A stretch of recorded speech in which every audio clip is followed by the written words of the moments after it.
As they emptied, verse 35, as they emptied the sacks, behold, every man's bundle of money was in his sack. And when they and their father saw their bundles of money, they were afraid. So now it's as if they never knew. They others knew, but they had no choice. They had to do it here in front of their father. They had to get through this thing here as well. Is it to do with, we can get a free trade agreement? Nah, that's not to do with it. They had no choice. This was, in a sense, the worst part of this. The money back. And they were afraid before, and again, they were afraid. For different reasons. They were afraid because they knew showing this money back what their father will think. And there's no way how they will. So Simeon is going to rot in prison. They won't be able to go back and buy food. They're going to die of the hunger. They're afraid. God is at work here. They didn't understand. They were afraid. Those are their reasons. Jacob's reason for being afraid, I already explained it. 2 and 2, 4, right?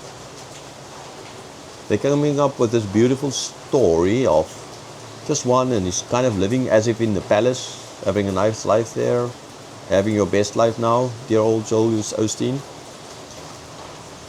I can't stand that guy. And despise Antichrist, right? Like John in his letters.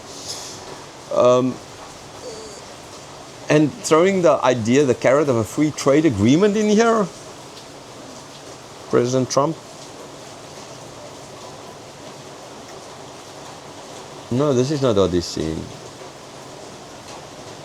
He is seeing 9 brothers sold one brother into slavery in Egypt.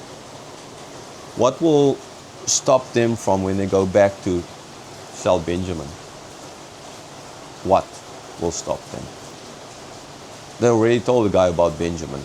Maybe that's part of the plan. Maybe that's part of the plan. Say, we have this younger brother. He's not old like us. He's young and he's in strength. He has a lot of strength, and he's a hard worker.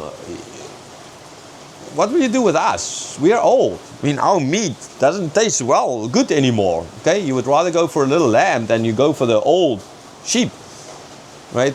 Lamb meat, lot more expensive. Calf meat, lot more expensive than the other meat, right? Nice and tender. Benjamin, young and strong, not like us, old.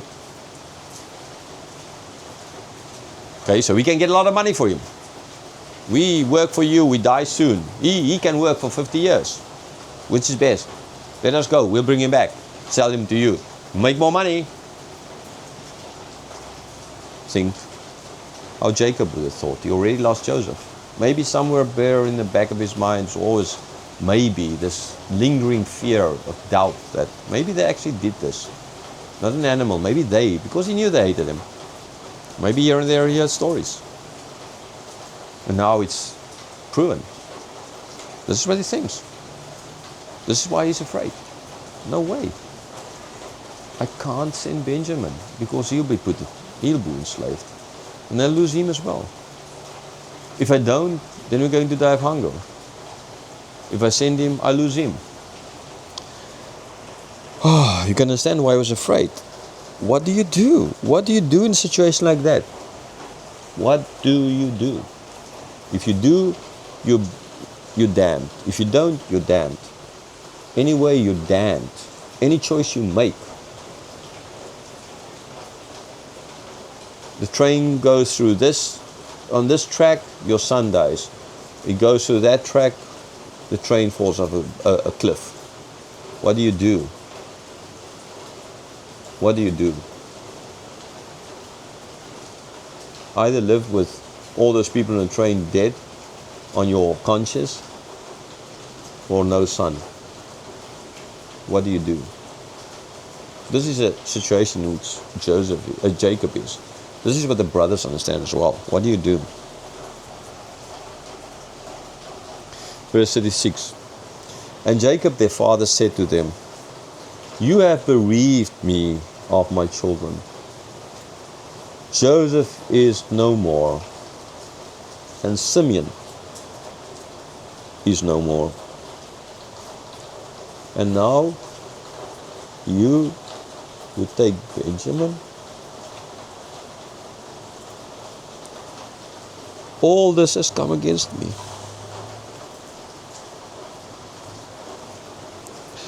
All this has come against me. I deceived Esau, my brother. I deceived my father. I did not respect my father. I am a deceiver. This is all coming back to me for my sins. Isn't it how we feel as well? You know, when a bad things happen to you, you think like, this is because of all my sins.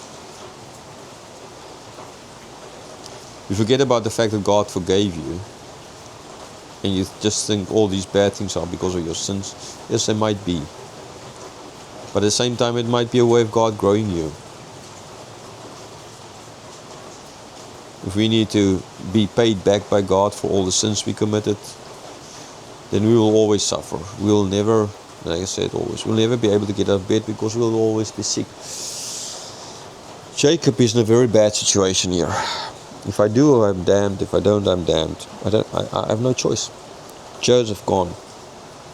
Simeon gone. They're no more. Not only gone, they're no more.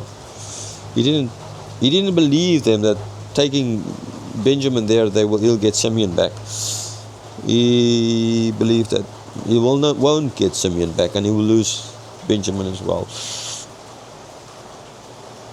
Put yourselves in the shoes of this father. What do you do? What do you do? I mean, it's an emotional chapter. You can't help but, if you read this chapter, not get emotional about this. And I don't think you're really reading this chapter. You don't understand it. You don't see what Moses is trying to bring out here. This turmoil in the hearts and the spirits of the people. The tears. Joseph weeping. Jacob here weeping. It's not stated, but man, he must have. What do I do? What do I do? I'm old. Joseph is gone. Simeon is gone. And you want to take Benjamin as well? Haven't I suffered enough? How much more, God? How much more? When are you going to stop? It's not God doing it. It's their sin. Yes, God is using their sin to achieve His goals.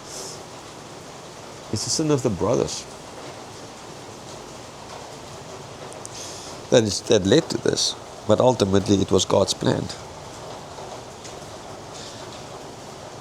It could not have been easy.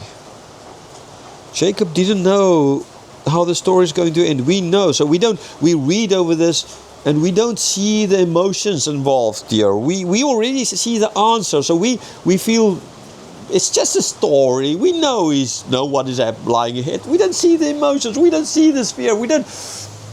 We need to forget about the end result and see how they feel there and then. How did Jacob feel there and then?